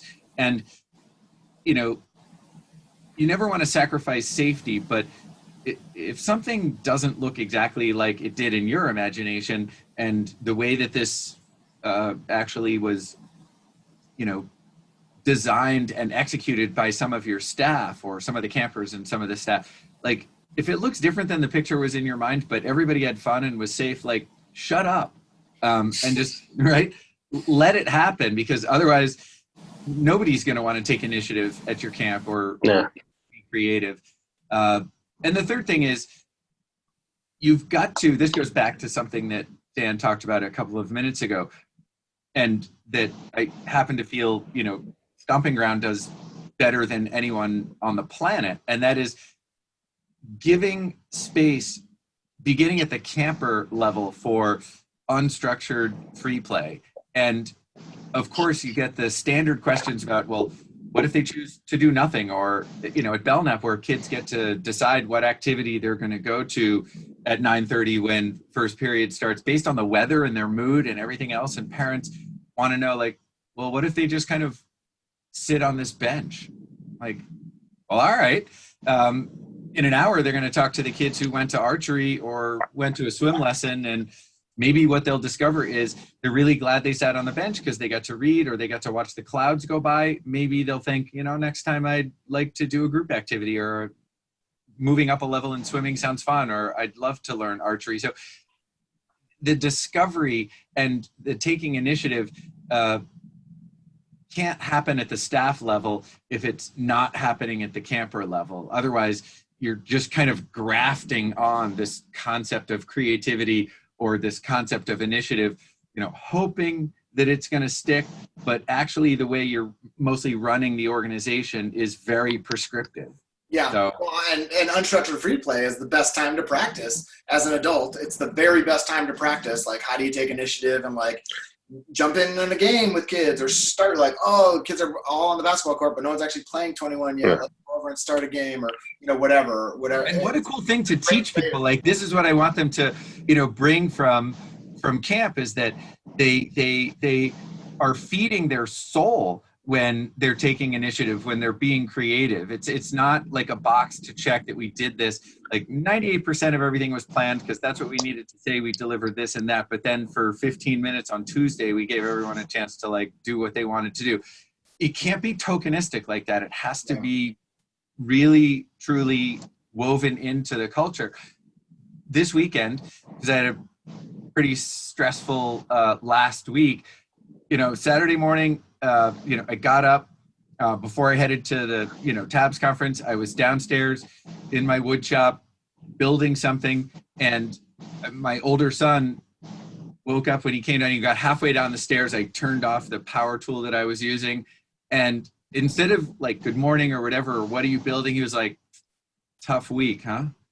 Like, he knows that's my therapy. Like, and I felt like, and I said like, yeah, it was, but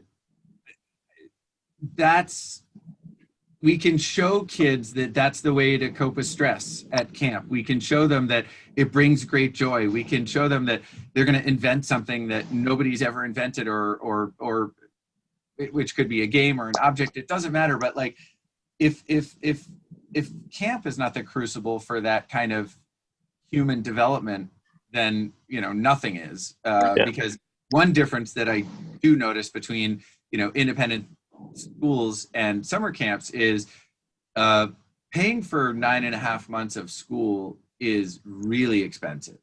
And actually, whoever's paying the bills, more and more schools are offering bursaries and financial aid, but parents really want to know, what am I getting? And schools feel more pressure than camps do to have a set curriculum. Plus there's like college and, the pressures akin to that. We're so blessed to be in an industry that is to say, summer youth programs, where there isn't a thing that you have to do after like get in. You win if you're a good person. And that's it. Like, if you're happy, if you're, great, like that's it. You don't need to be admitted to another thing. Like, now you got, like, that's your admission to the next, like, really fun rest of your life, So we should take advantage of the fact that it's a more relaxed environment, and it generally costs less, and use that to our advantage. Well, it's supposed to be about fun, right? It's like the whole thing. It's our whole, like, our industry is supposed to be about fun at the core. But I think I want to. First of all, I'm the biggest proponent of giving kids more choice and time for play and freedom at camp. I don't think you can find someone more excited about that idea. But he also likes to argue everybody, so just argue already. That's our whole camp, right? That's our whole camp, and it's really hard to do if that's not what people are choosing to send their kids to your camp for. So, like, Dan talked about 21st century skills being, getting out in front and saying that's what we're developing, or saying that we're helping our Gen Z staff develop soft skills.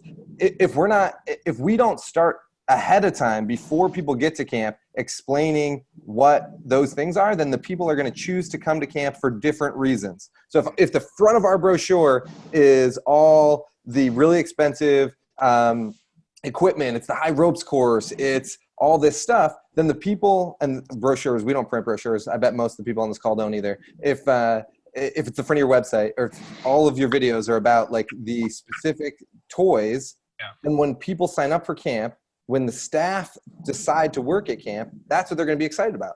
They're going to be excited to go on that because that's what they're paying for. That's what they want. And so it starts with our marketing being, this is what camp is about. And we're lucky. We're a baby, tiny new camp. We've started in an age where we knew this was what we wanted to be about. And camps now, most camps, at different times, there's been different struggles that camps have been trying to solve, right? Or trying to impact the world on. And so we might be stuck that was what was working.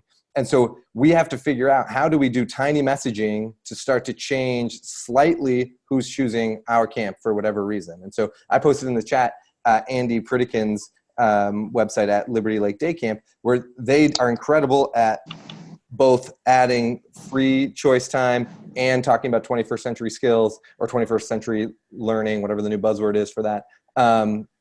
And I think that's on us, because I get into arguments with Kurtz all the time about, we don't totally get to choose who sends their kids to camp, but we have more of an impact on it and on why they choose to send their kids to camp than I think we give ourselves credit for. There's tons of kids that'll never go to camp. So how do we start early in the process?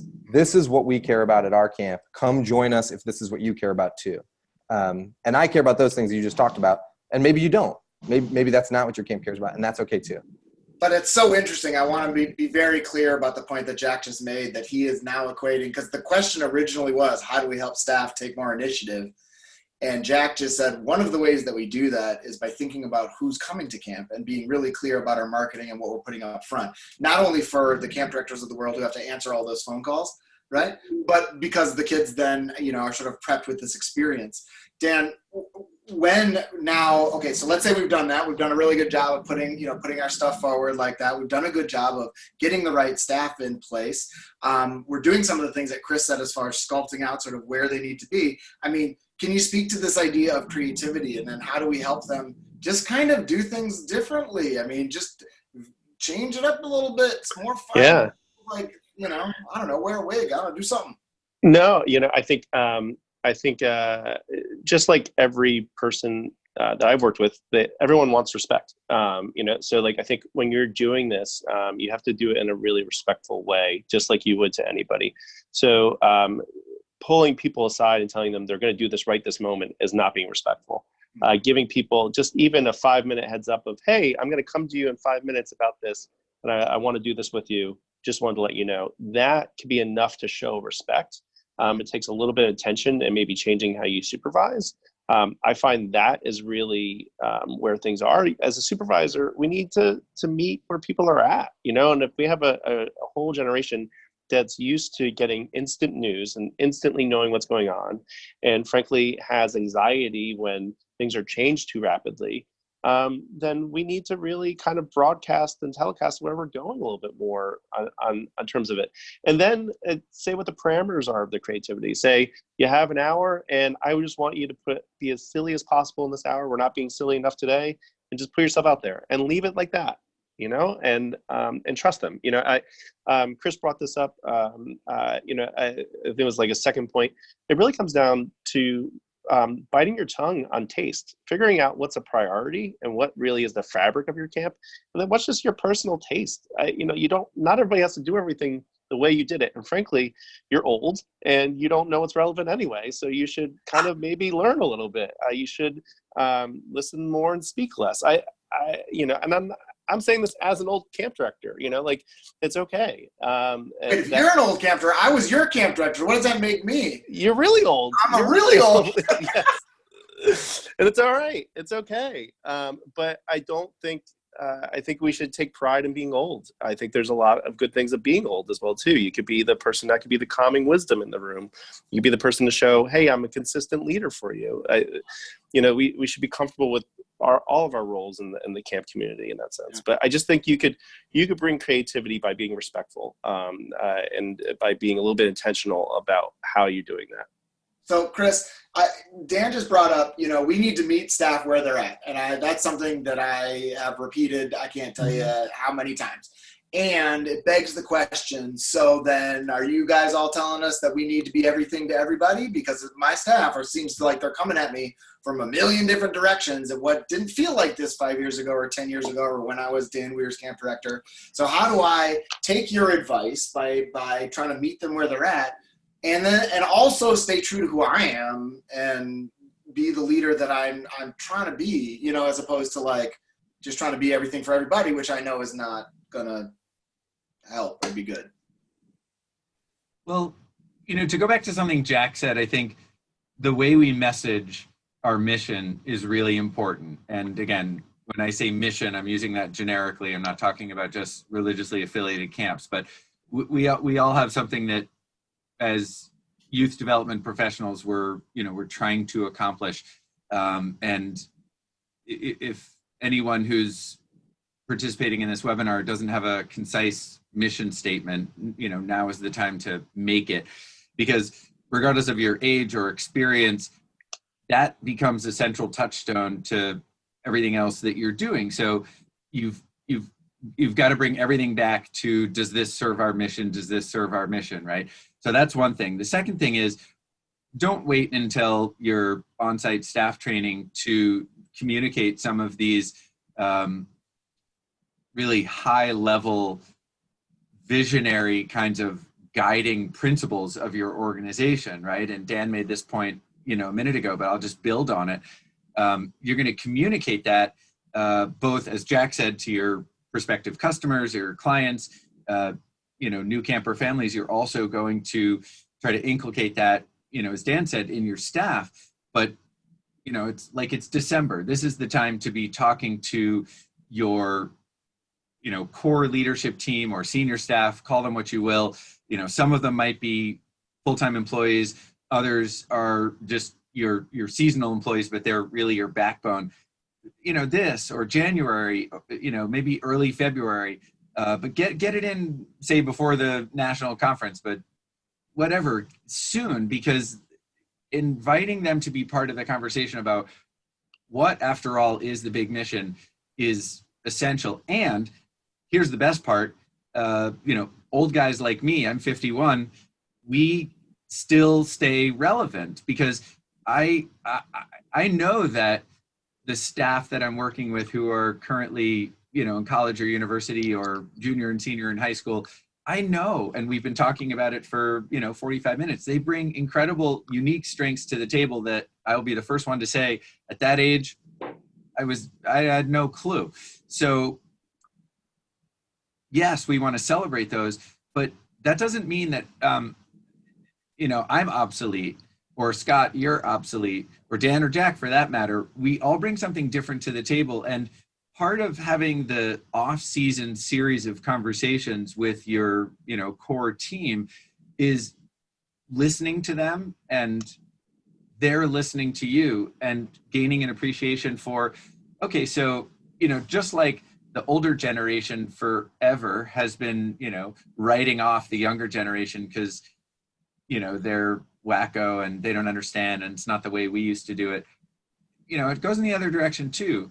That staff will say, well, Thurber doesn't understand. That guy hasn't, he hasn't been a cabin leader for 25 years. So how could he possibly know? Well, okay, things may have changed, but then there are these transcendent principles, and it ain't my first rodeo. So maybe we have something to teach each other. And again, once the roller coaster has begun of, most of the people attending this webinar run seasonal programs. A few don't, but even with our shoulder seasons, once you're in the chute, man, it is really tough to return to some of those big picture kind of principles. But, in the next couple months, that's when you should be having those conversations. That would be the third way to, I think, build it in. Yeah, for sure. I mean, one of the things that I think that we all need to be sort of conscious of, you talked about mission, right? Is I think we also need to think about how we frame our jobs as the boss, as the leader, as the camp director, as the executive, whatever we are. Because it seems to me that we don't have to be everything for everybody, but what we do have to think about is how we are supposed to be, as the supervisor, as the leader, are supposed to be a resource to everybody, right? Like, my job is to help you make sure that you can do your job. And I'm just not sure we pay enough attention to that as far as how we frame our roles. Dan, when you both at your time at Frost Valley and now at the Long Island Wise, how do you do that? How do you do what I just said? How do you be a resource for the people that are working for you in that kind of genuine way without you coming in? I mean, here you are, you had how many years of experience at Frost Valley? I mean, you could have come to us in, I would imagine, and waved your magic wand and said, okay, here's how we should run camps. But since I know you, I know that's not what you did. You probably no. So tell us how. Give us a story. it's been really awesome going from being at the same camp for 23 summers to now going to a completely new association, where I haven't seen their previous summers. I got to see it for a day, but that doesn't mean I've seen everything. I think it goes back to similar to what Chris was saying, similar to what we were saying before about really listening, and not listening to respond, but listening to understand is a great quote. I think when you look at what the essence of camp is, you're forming a community. You're bringing a group of people together, and your goals of your community are your mission. Sometimes it's fun, sometimes it's all over the place. But you can't just come in and dictate a community. You have to really learn that community. And I think one of the most painful things that I had happened to me at Frost Valley was recognizing that as I got older, I got a little bit distance from that community. And sometimes I had to re-educate myself and just really shut up and say like, okay, yeah, so what's going on? All right, well, why do you feel that way? And I know there are some leaders out there that are not comfortable being questioned by someone that's younger than them. Well, frankly, don't work in youth development. I don't know what else to say. You need to be open. Your space. Yeah, yeah. To be clear, take-home messages for me: shut up. For Dan, stop working. You're in the wrong job. Like, right? I mean, I'm glad to be a panelist with Dan because we're not like we're leaving it all. Yeah, pulling no punches, you two. Yeah, exactly. Yeah. No, but I'm serious. I mean, like, I work with a lot of people, and sometimes we want to write off people because it's easy, and we can't do that. We have to take people for what they bring to the community and their experiences, and understand that if someone's feeling anxious, they deserve to feel safe. And if somebody is not understanding why someone's feeling anxious, to help them understand that. I think, it has nothing to do with age. I've met people much older that work in this industry and that are great at adapting to people where they're at, and if you don't know, there's tons of YouTube videos, there's tons of books out there.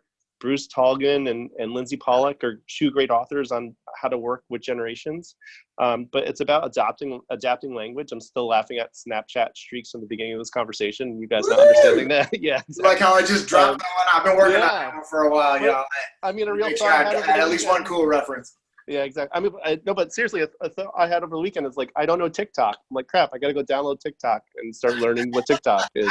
Like I know what the premise is, but like I am not an active user on it. And I think that's part of our responsibility in youth development. That's probably the best part about the job is that we get to just jump into things and really kind of figure out what makes people tick and almost like anthropologists and like really get to be part of a community, and I just think that's such a fabric of who we are.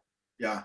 If anyone's on this webinar had the experience like I had of going into a really traditional camp and being the sort of new camp director, the new guy, the new girl, one of the things that if I was successful at all, and Dan can tell you whether I was or not, but if I was successful at all at Frost Valley, I think one of the reasons why was because of this piece is that I came in having had 20 years experience at my camp, quote unquote. I came in and I knew how important my camp was to me, so I could look at all of them and say, well, your camp obviously is as important to you as mine is to me, so it's for me to listen to you first, and then I can say, well, why don't we try it like this, or why don't we try it like that? And that message was, I think, probably better received because I started in that space of just listening and being like, oh, okay. But it's because I could identify with some of those feelings.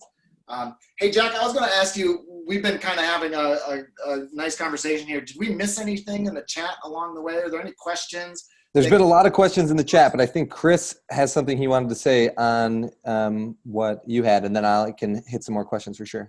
Only that I want to just support what Dan and Scott have both said, and hope everyone realizes that listening to understand and really, being invested in the relationships that you're cultivating with your staff, neither Dan nor Scott said this explicitly, but it's implicit. It takes time.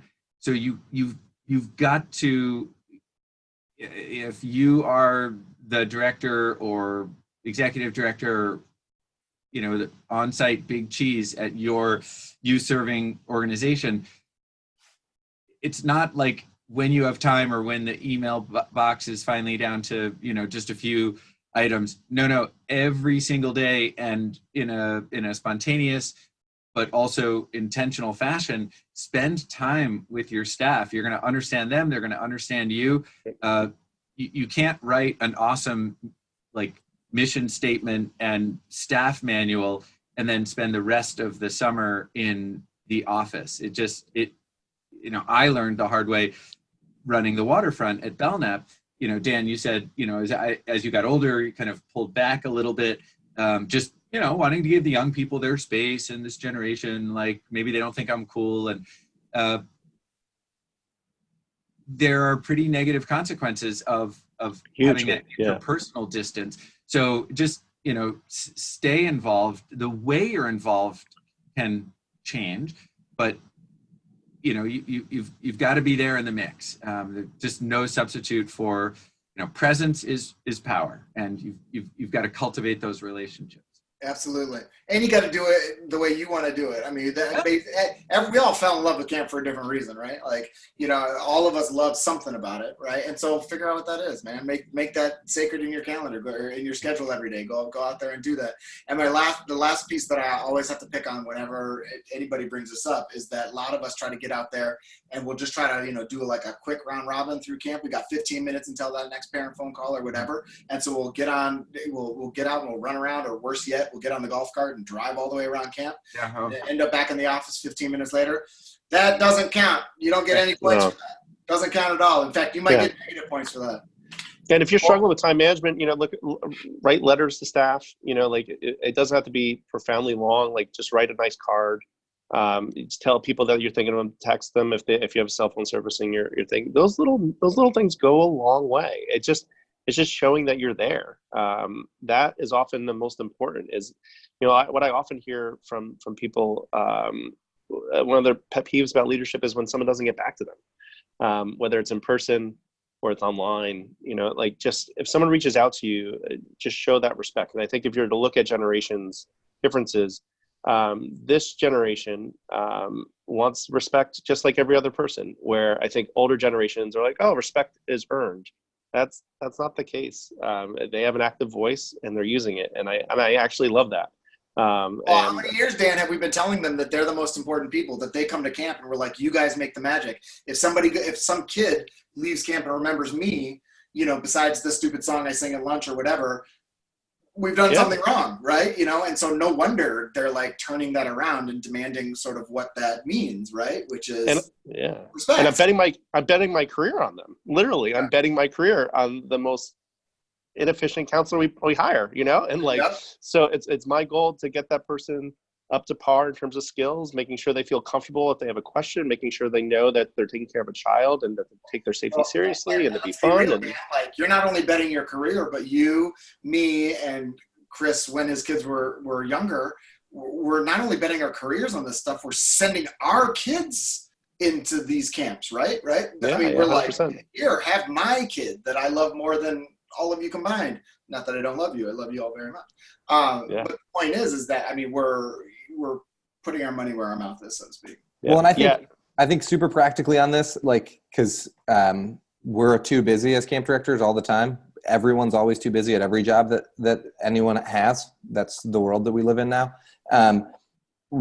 I think one of the things that we've learned over the last few years is what are the things that only I can do or only Laura can do at Stomping Ground, and can I hire other people to do some of those other things? And some of the things that only I can do at Stomping Ground is be with people and be me, right? Nobody else can do that. It's impossible. They can be themselves, but as the directors of our programs, we are the face of it.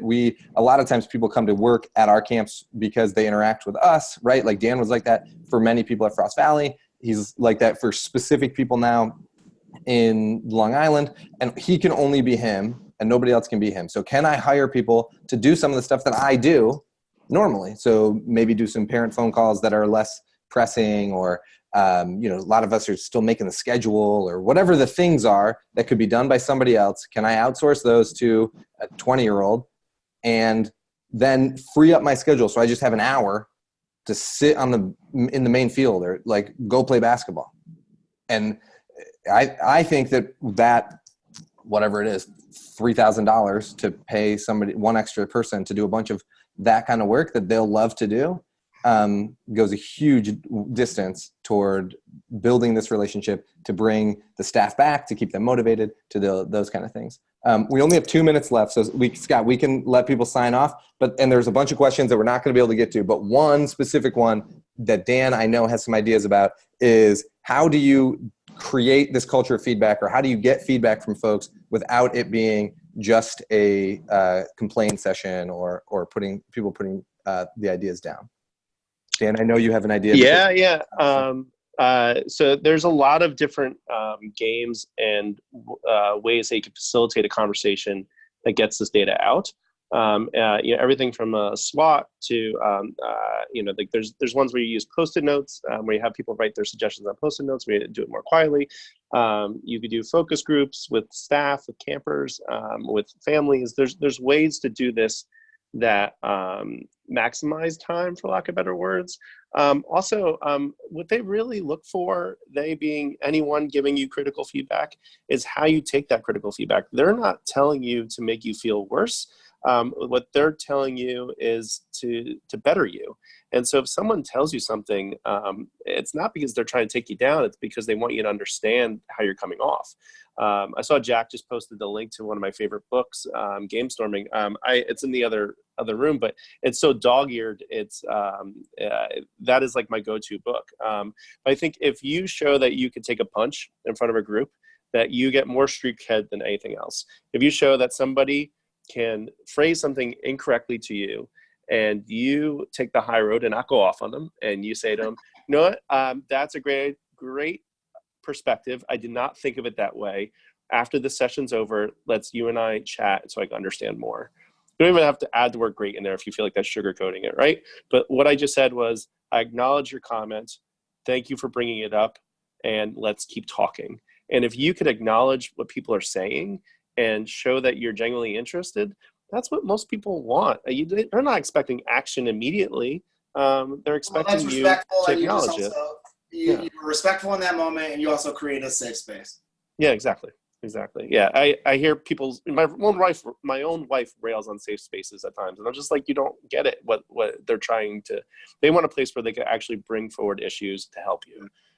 One tiny piece, and then we'll go ahead and log off. I had a camp director tell me that he was just struggling getting feedback all summer long from his staff. He was a new camp director. Came in, they wouldn't tell him anything to his face. The moment he started a group text, then all of a sudden it started to pour in. People could just like comments. People could add on to comments. People could, have the sort of format that I think was more comfortable to them.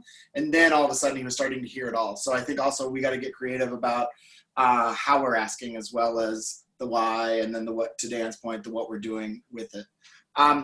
You guys, I can't thank you enough for participating the last hour. It was such a fun hour. We had so much fun with Bob and Sylvia last hour, and we're going to have fun the rest of the week. So we really appreciate your time. Everybody who's watching, thank you all so much for donating to Stomping Ground. Jack, do you want to tell everybody where to find out more about Stomping Ground and watch as the campaign goes throughout the next couple of months? Yeah, for sure. Thank you all so much. You have no idea how humbling it is to be able to sit in this room with three people that I look up to so much and appreciate, and to have all of y'all have given your time and donated to this weird little camp that I love so much. So thank you very, very much. You can find Stomping Ground at campstompingground.org, and up in the top right corner, there's a button for the capital campaign, and you can see what's going on there and see that my parents have actually been at camp for the last month just doing maintenance, which is wild. They just retired, and now they have something cool to do. And so there'll be a video coming out about that probably tomorrow. Clee's making it right now. So thank you so much. And Chris, can you tell us where to find you? Where can we hit you up if we are interested in more about drchristhurber.com. Doctor is DR, drchristhurber.com. And you can also check out prepforcamp.com. Awesome. And Dan, what about if we want to follow up with you? Where would we find you? Yeah. Email, it's dan.weir, W-E-I-R, @ymcali.org. And then Twitter, Dan Loves Camp, and Instagram, Dan Loves Camp. And LinkedIn as well, too. You can find me there at Dan Weir. But yeah. Awesome. Thank you all so much. To all the participants, we'll see you all tomorrow at 2 p.m. Eastern. Have a good night. Wait, Scott, where can they find you? Oh, right here tomorrow. All right, we'll see you there. You can find me at thecampcounselor.com. Check me out. Hit me up with some email. I promise, because Dan told me to, I will respond. Yes, yeah. All right, y'all. Have a good night. We'll see you all tomorrow. Thanks for inviting me. Great to see the three of you. Yes, likewise. Thank you. Take care, you guys. Cheers.